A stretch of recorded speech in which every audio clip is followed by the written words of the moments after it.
Hello and welcome to the North American Talking Guitar session. I'm Ben and we are with the one and only Mr. Justin Sandercoe today. Hello, without my hat, so people probably won't recognise me. Actually, I hadn't thought about that. See, normally it's my secret disguise and I've forgotten it today. So, mate, it's so good to have you back in here. Obviously, the last time you've been here a couple of times now. The first time you came was when you picked up your new guitar. Yeah. The Froggy. Yeah, the Froggy. And since then we've done a bit of writing together. Yep. And just chatting general. I think I came here, played the Froggy, really liked it, and then didn't buy it. I was like, I don't know whether I should have done that. And then we did some writing, and then I thought, yeah, actually I do want it. And then, Do you know what? I saw the video you did actually of being a Froggy bottom owner myself. I love that guitar. I've done many gigs with my D14, but I really love the video you did recently of the comparison of the 40 quid guitar that you got off of Amazon.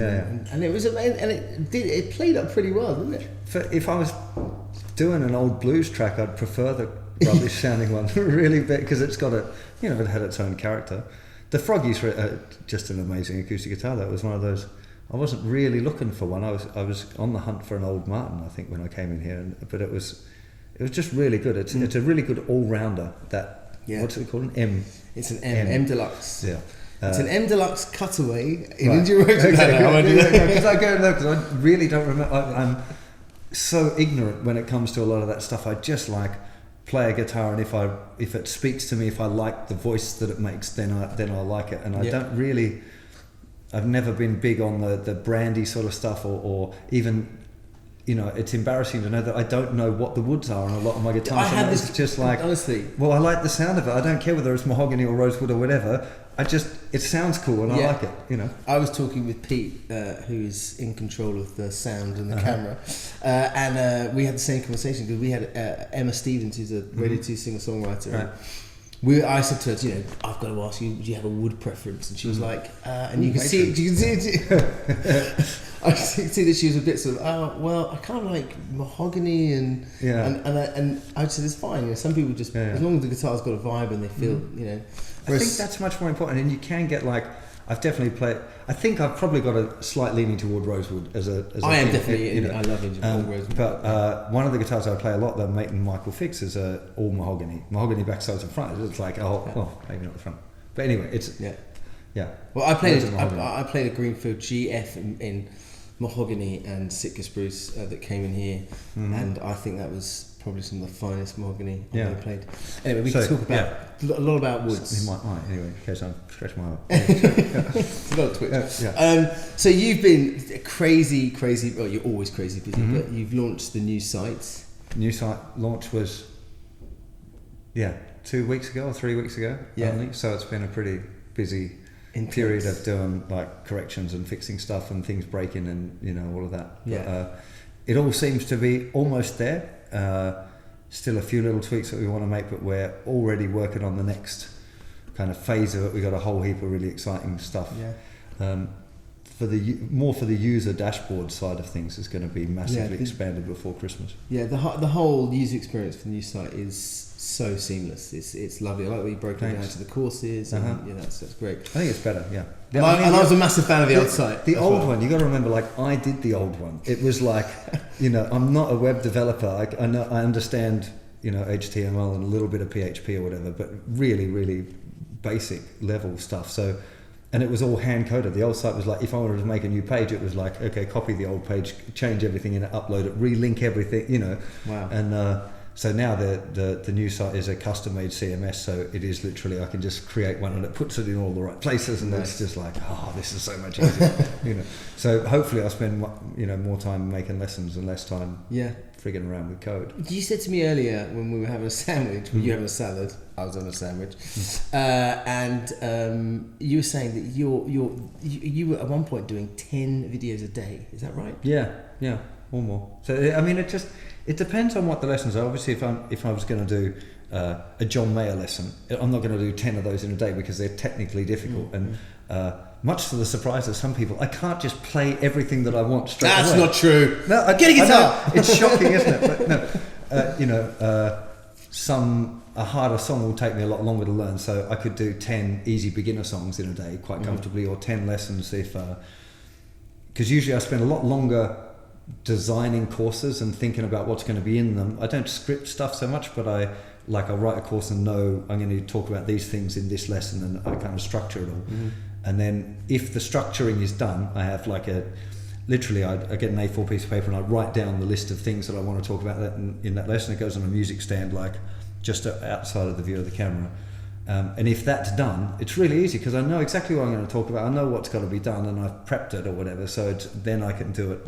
And editing is really fast now because I usually edit right after I filmed, like just immediately after. So I remember that, that take was good, or that one was bad, or if I went off on a tangent and I was going to cut that bit out, then I know I can still usually remember where to do it. So I tend to do it in big spurts though still. So not 10 anymore, but I filmed 4 lessons yesterday with the captain for the Rutbuster series. Which is great. And the Friday before, I think I did 5 or 6 lessons in a row, just like Eric Clapton songs, but I already knew them real well because I've been teaching them. So that was the first one of your lessons that I did. Which one? It was the Tears in Heaven. Yeah. Nice song. I was just trying to relearn it the other day. One of the students asked me, I've definitely played it before, I think that's, having sort of been on your side, been a fan of your work for a long time, I think that the approach that you have a very approachable. Can you say that? When that's what warmed. I try to make it familiar. Yeah, that's what I mean. I want it to feel like you've just popped around your mate's place and he's showing you some stuff. That's exactly what I aspire to do in a lesson. I don't want it to be all like teacher, because I just don't think that's how. It's not how I'd like to learn. When I learn best, it's like I go to my mate's house who can play and say, hey, I want you to show me this, and I absorb stuff better if it's presented like that than. Because it's so. I think for people learning any instrument, it's this kind of world of, there's just so much to do.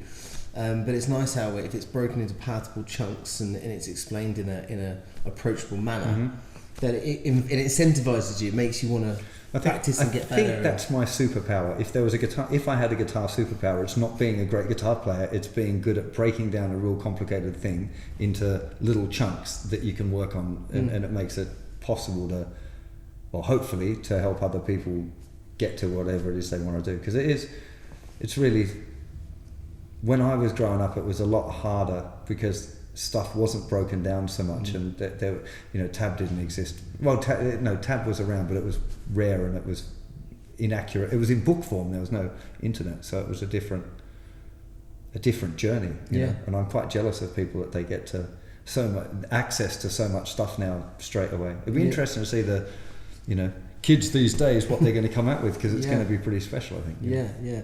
But at the core, we also get at the core of all of your courses, all of your lessons, that you're just through and through a musician. Obviously, it's a given, but I mean, like, you're a touring musician, you're a recording musician. You've done. It's not like you've just taught. I'm not touring anymore, and when I finished doing Clich. I know, because I tried to get you to do a gig, and you said no. But I just I toured for 20 years, more or less, and it was just like, I'd rather be at home with the cats and the kid and, looking after the vegetable garden and stuff. I'd rather have that. I've done the touring thing. I've done the big, concerts and proper touring life, and partied really hard and done that, And it's really good fun, but it does get a bit. You've done it as well, when you do a 6-month tour or whatever, or the suitcases have got another. Even if it's a really nice hotel, they're all the bloody same, But I mean, also you can see through your lessons that the way you. I think that because you've done so much session work and so much touring, that I think that comes through in your teaching. It's not this this starchness. So. Yeah. I mean, I think I feel like I've been pretty privileged in life as a musician, that I could make a living from it, and I always got to do stuff that I liked. I tried, it was probably 15 or 20 years ago, I made a conscious decision that I was only going to do gigs that I liked, and I wasn't going to work with people I didn't like. So I'm really pretty strict about it now. If I even if it was a really good gig, if they're not nice people, I don't want to do it, because I don't want to surround myself with people I don't like and bad energy or whatever. And the same with work. I have to really want to do it and be digging it. And I'm so lucky that that's exactly what I get to do now. You know, it's a real a lucky thing for a musician, I think. Absolutely. And also you've I wanted to just touch. We spoke about Clich a few times because you've done a Clich campaign. Yeah. With We Came as Strangers. We Came as Strangers. Yeah. I've done one myself in the past. And so how did you?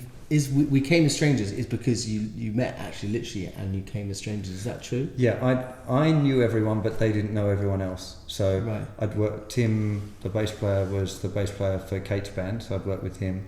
Owen and Lily, who are the producer and the singer, I met on a wedding trip in Vegas. My friend got married in Vegas, and we all flew into Vegas. And within about 30 seconds of meeting Owen on a pool on a hotel, top of a hotel, we just became mates like straight away. It was kind of weird, and I was like, I want to do a record with this guy, and I want to do a record with Tim, and I need a great singer. And then it was like, okay, I've got to get Lily involved as well. So we met on a residential farm in Dorset, and so we were all kind of living in the studio. And you wrote and recorded the album, didn't you? We wrote and recorded the record in 2 weeks with the band and everything in 2 weeks. So we showed up on the first day and went, okay, what are we going to do? It's like, well, let's just jam a bit. And we usually we'd spend the days jamming around ideas and seeing if we could get something kind of cooking.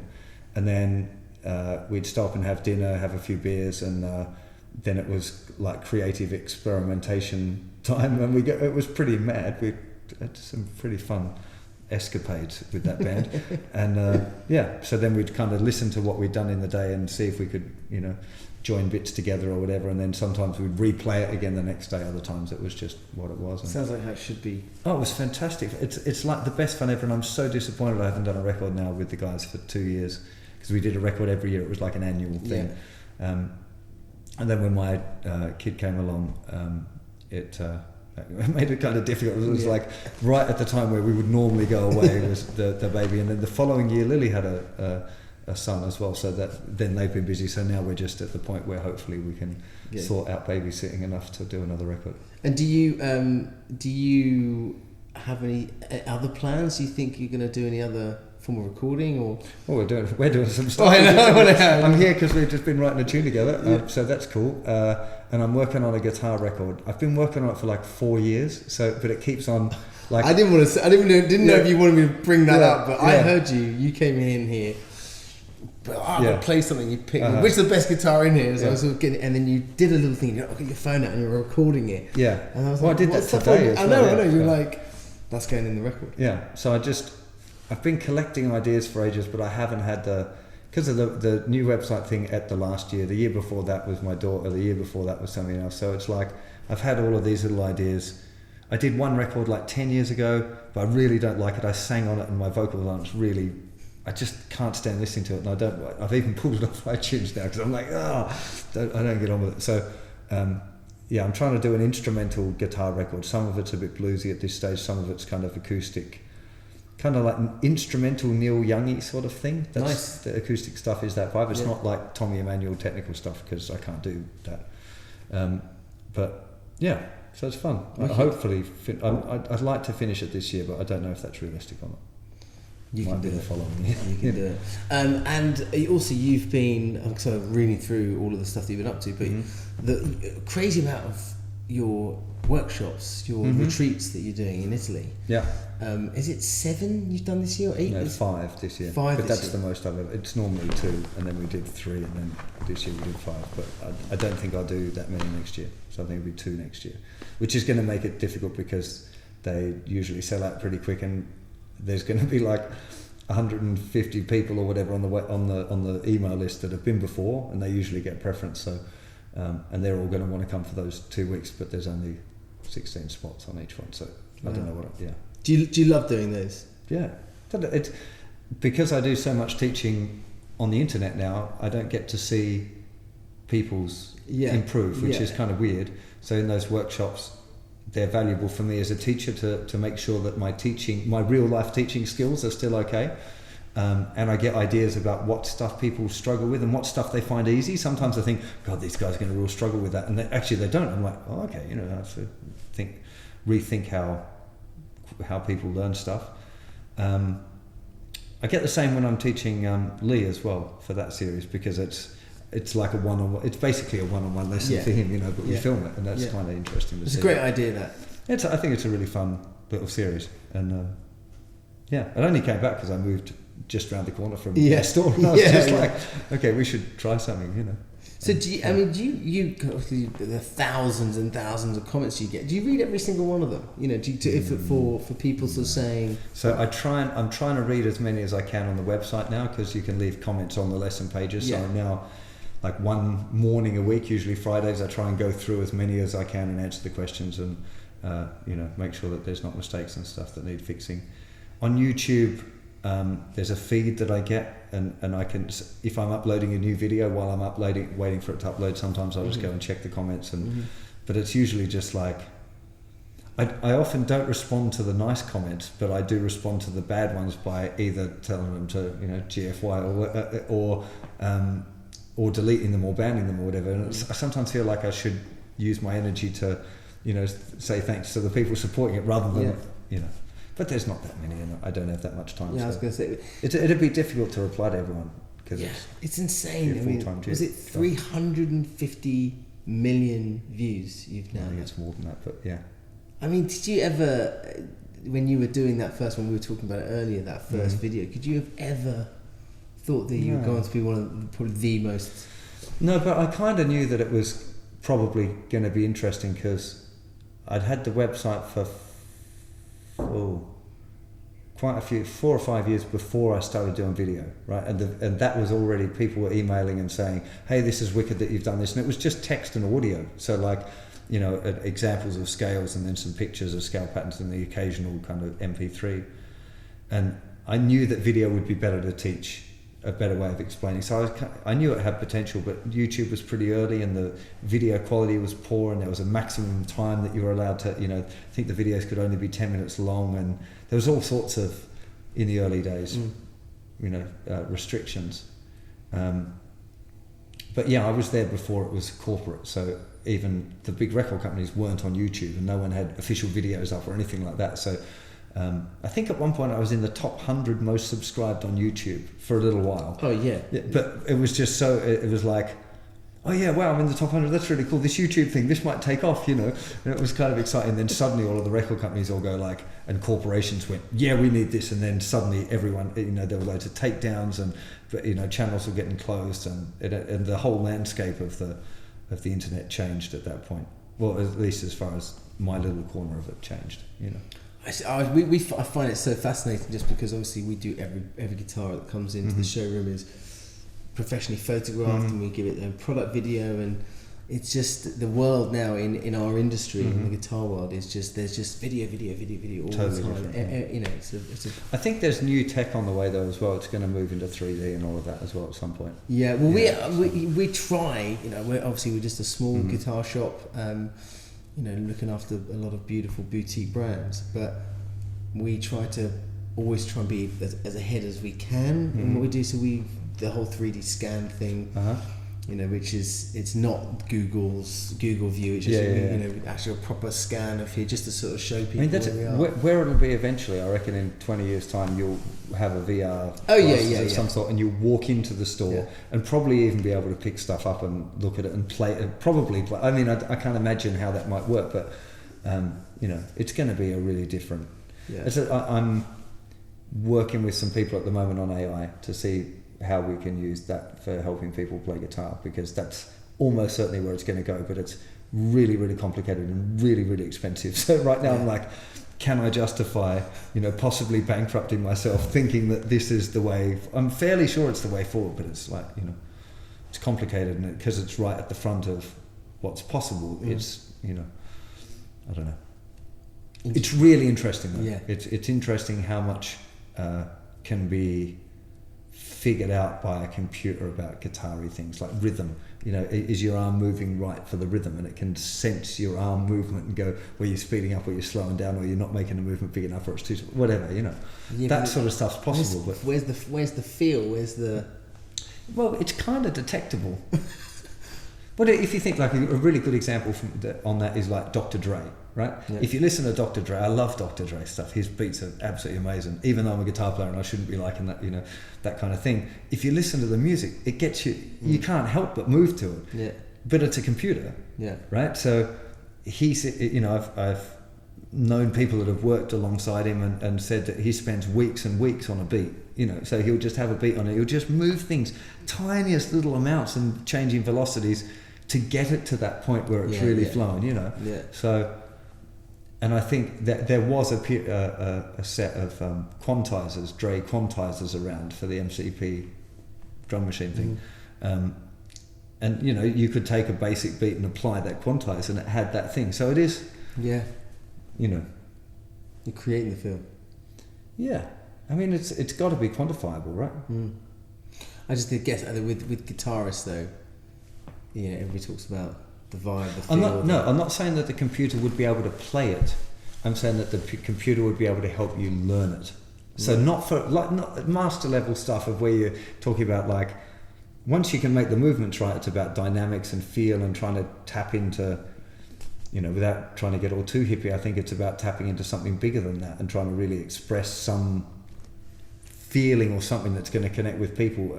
But at that point, to get to that point, you need to have gone through the point where you're thinking about what you're doing. So you're just feeling what you're doing. You don't want to think about the chords or the strumming or the technique or any of that shit. Just it's not really important. The important stuff is expressing something, but if you're thinking about it, you're not expressing it. So that's where, that's not computerable. That's not the word, but where a computer would be helpful would be a beginner who's struggling with strumming to be able to coach them and say, because it would be able to recognize that they're not moving their hand the right way, or their chord changes is ropey or whatever. That's where I think AI would be useful. So when you're not looking and working with AI, what's the next? What's the next thing? What's the next you've got planned? The next big thing is remaking the beginner course. Oh yeah, so you just told me about that. I can't believe you're doing that. Yeah. I'm kind of a little sad you're doing that. Well, no, I mean it's just that there's stuff on it that I know there's better ways to do it now. It's more than 10 years old. I've improved as a teacher in that time. I think I've learned to be a better teacher. I've seen all of the feedback and all of the videos and on the forums and stuff, and I think now that I've got this grade system going on the new site, that I want to make everything so it really fits in a nice order. So you just, if you want to learn guitar, here's the first one, and you just follow it through and you cover all of the stuff like guitar maintenance, ear training, rhythm development, understanding, reading and writing rhythms and stuff that I didn't cover on the previous course. And I think I've got a way where it's streamlined in a different strain. So if you're like, I can't be bothered with ear training, I just want to play tunes with my mates around the barbecue, then you take this stream and it'll give you all of that stuff. Right, okay. But if you're like, no, maybe I should get into that ear training or reading rhythms or whatever, then you can add in this other bit, so it'll kind of be deeper if you want it to be, or you can just do the surface one and just be able to jam a song at a campfire or whatever. That's what's different about the new one. Yeah. And it's planned. I just have to now film it and edit it. I've got all the spec and the lesson order and stuff done. But I just love those old videos, mate. I know the fashion stuff is just The headband. I might have to find a picture of the headband and put that into this. The headband one is really bad. The other one that I thought was really funny, which I've now removed, was these the very first beginner lessons. I was wearing this Marilyn Monroe t-shirt with this big cut in it, like right down here with my hairy chest hanging out. I was like, oh my God, who said that was okay to wear that, That's the problem of doing stuff by yourself, is there's no one there to go, man, are you sure you want to wear that top? 'Cause it looks a bit weird, So, mate, I know how incredibly busy you are, so I can't thank you enough for coming in. You're very welcome. It's been a fun writing session, and let's hope we sort that song out real soon. Yeah, we need to. Let's hope it's good. Yeah. Got something we've just been sitting by this river thing out the front. Something's flown into my eyes, really. The legendary Teenag Canal. Yeah, what's it called? The Teenag Canal. I thought that was a proper. I was like, named the canal after your shop. That's pretty cool. And before we go, just quickly, how are you getting on with your Froggy bottom guitar? Loving the Froggy. it's my main studio guitar. I don't take it away out of the studio just because I'm worried about damaging it and stuff. Really like it. I set it up. Nick Benjamin did a setup for me. It was amazing. And we fitted Damasio Black Angel. It's called Black Angel. I think it's called Black Angel. Magnetic pickup in the sound hole, which is really good, and a K&K system. We had a Pure in it, and we've done the one where it's got like a preamp and stuff inside. It's weird. Looking at the guitar, it's like a circuit board and stuff in it. It's a bit odd looking, but it sounds amazing. It's a stereo out of the thing, and I normally run like the magnetic pickup into delays and reverbs and effecty stuff, and the other one stays pure. So well, like I tell you right now, it's sounding great from being on the other side of the computer screen and practicing to your lessons. That's like hearing it through a computer. It's like sounds much better with the nice mics and stuff. Mate, great to see you. Thanks so much for coming. For more information on Justin, then we're going to leave a link to his brand new website here, and for more information on the finest luthier Bills instruments, get in touch.